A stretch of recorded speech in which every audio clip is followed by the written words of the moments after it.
Oh, what's up, everyone? This is me, Spike. I'm not gonna do any videos right now in anything in particular. This isn't like my normal videos where it's, my new Spike's news and blogs. It's just a random video of me gonna go edit it my new video for New Year's on based on New Year's resolution. So I'm gonna take care of some shit like that and fucking let you guys hear what I have to say and whatnot. So let's see what we can do here. Um, I'm gonna go back to my homepage on YouTube and let you guys hear some video compliment So Manson's sentence was commuted to life in prison. Now with some Charles Manson interviews and shit. Emmons is an ex-con who first met Manson while serving a short term in prison for car theft. And true to the unwritten code of the underworld, Manson cooperated on the book because he owed Emmons a favor. Today, correspondent Alright, let me go to my videos here. Manson to find out, after all these years, is there any remorse? Is he sorry? Does he feel guilty? Well, then we here on the Today Show staff debated among ourselves whether to air his answers. Half of our staff said absolutely not. Even though Manson doesn't make a cent off this book, let's not give him any publicity. But another half said yes, believing that some of you are as curious as some of us are. Well, at any rate, here's what Manson had to say. Charles Manson is serving his life sentence for murder in San Quentin prison. That is where we talked with him and with Newell Emmons, author of Charles Manson, in his own words. Our conversation lasted an hour and a half, during which Manson was sometimes lucid, sometimes incoherent, and frequently manipulative. From your words, as Mr. Emmons quotes them in this book, it's clear that you were guilty of murder, and yet he says in all his conversations with you, he never heard you express remorse. Have you never felt it? Remorse for what? You people have done everything in the world to me. Doesn't that give me equal right? I can do anything I want to you people at any time I want to, because that's what you've done to me.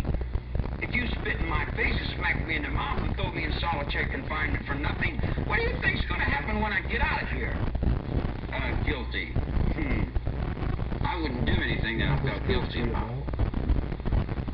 You don't feel guilty at all? There's no need to feel guilty. I haven't done anything I'm ashamed of. Maybe I haven't done enough. I might be ashamed of that, for not doing enough, for not giving enough, for not being more perceptive, for not being aware enough, for not understanding, for being stupid. Maybe I should have killed 400 or 500 people, then I would have felt better. Then when I felt like I really offered society something.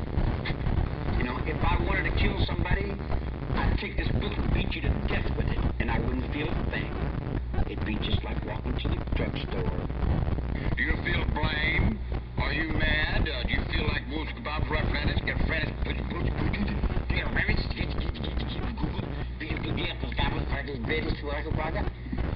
Newell Emmons is an ex-convict who first met Manson in prison in the 50s. He claims he wrote the Manson book after 7 years of conversation with Manson to show that he's no leader, no guru, but just a loser. Why should anyone care to read this book? My purpose when I first started was virtually to... Now, people, the man you're hearing in the video with all the weird jibber jabber is Charles Manson. A great man, very smart. Don't disregard anything this guy who wrote the book said. I'm definitely incompetent. I say that. There's nothing wrong with being incompetent because you don't have to do as much. If you're competent, then you got a lot to do. See? But there's another aspect of it too. I've learned to reflect. Yeah. I know I'm stupid. I admit I'm a petty whatever. I've never been a success at anything. I even got to the point where he's a success at getting people murdered. You can't go fucking wrong with that. He's smart at fucking brainwashing dumb motherfuckers. Three times and had to give it back.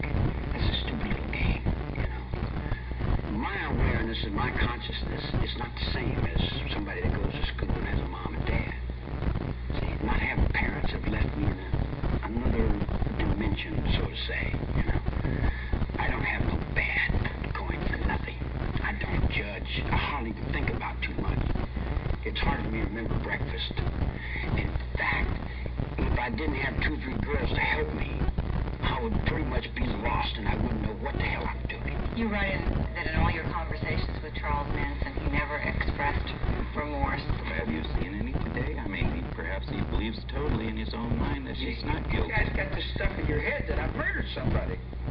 You've got it stuck in your brain that I murdered somebody. What do you want to call me a murderer for? I've never killed anyone. I don't need to kill anyone. I think it. I have it here. Who is this man you've been talking to for 7 years? Well, to me, he's a convict that was a failure. I mean, he's the person that is not capable. I mean, and I still lay it to the way the book reads. It wasn't to start cleaning the earth or anything. I mean, there was a drug burn that initiated the first one, and the black guy, the first tone of violence that surfaced anyway. And then the death of Gary Him, and there again it was dope related, and it just kept feeding from there, and so it had no spiritual aspects at all. It was just a bunch of guys out there, kids out there that was living, doing their own thing, and it used to be party time and play time, and then through drugs and the whole bit. Well, it started getting a little bit nasty, a little bit meaner, and first thing you know, there's murders. In my whole life, I've burglarized a grocery store, stole some nickels and dimes, busted open a stamp machine, stole a few automobiles, and cashed a couple checks. I'm a petty car thief. I've been with prostitutes and bums and winos and all my life. The street is my world. I don't pretend to go uptown and be anything fancy. I can, but I find more real in the world that I'm in than I do the tinsel. And the real world is the one I have to deal with every day, you know. Believe me, if I started murdering people... And ladies and gentlemen, I have to say, free Charles Manson. He's an intelligent man. He might be a little cuckoo, but define normal, people. Define normal. None of you will be able to get it on the pen without looking in the dictionary. So don't preach that shit to me. Free this man. Let him in my custody. Peace out, people.